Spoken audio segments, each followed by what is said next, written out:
In order for us to live sustainably, the structures that meet our basic needs must work towards regeneration rather than consumption and depletion. We wanted to find what alternatives exist to buying food at the supermarket, which in their current form encourage destructive farming practices. I've been studying sustainable farming systems for over 25 years.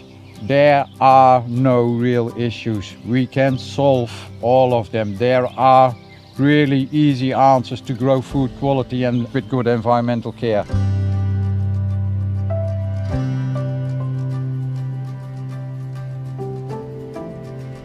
CSA stands for Community Supported Agriculture. It means that a farmer starts growing food, and growing food, there's a lot of unknowns in there. You don't know, for whatever reason, if you're going to harvest all the things that you've planned to harvest, that you've started sowing months back. So the idea is that a group of people support the farmer, so the farmer knows he's got an outlet.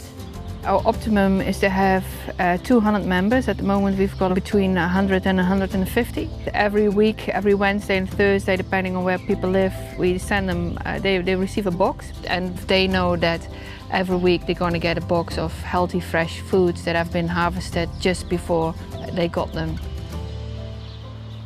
For us it means we have stability in the fact that the plants we sow, that they are sold.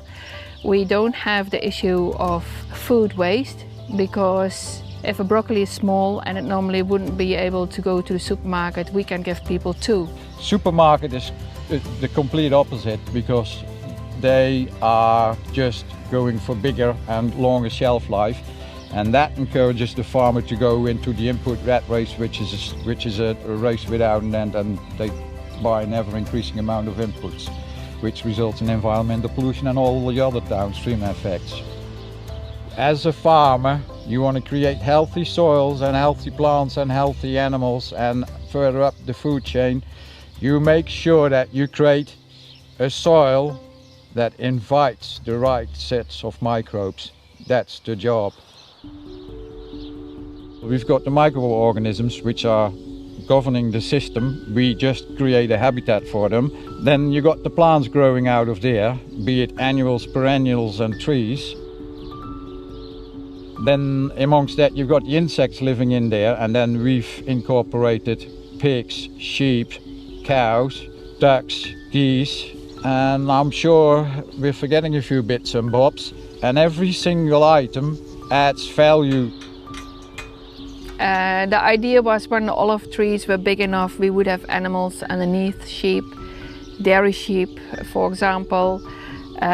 We think a mixed system is really important between plants and animals to keep the recycling and the cycling optimal going, and not having to buy in fertilizers or inputs. You don't realize this, but this used to be pastoral desert. It was just grass. Yeah, and this is what people can do. You can create heaven on earth. Now, if that microphone is any good, then right now you hear many more bird songs than you hear in a New Zealand native forest.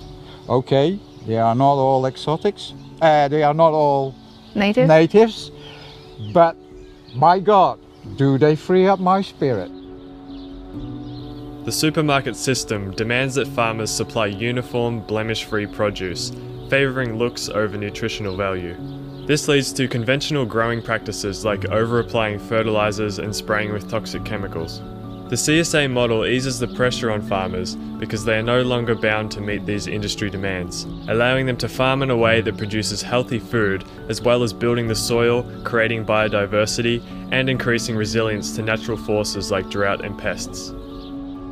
We are in the position to do it properly because of the CSA. Our members allow us to create that diversity.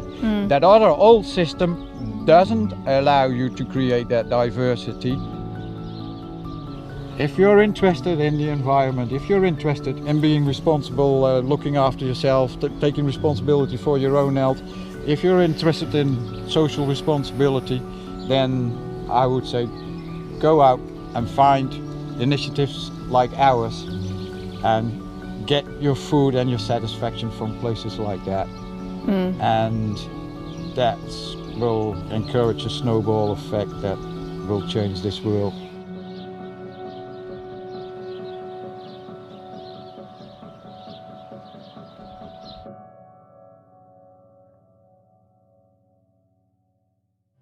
Hey guys, I hope you all enjoyed this film. If you want to check out more videos along similar themes, be sure to visit happenfilms.com for more. I want to say special thanks to Anna Ballard, Tenkai and Leanne Deepdale for their generous donations to Happen Films. Thanks for watching, and I'll see you all in the next film.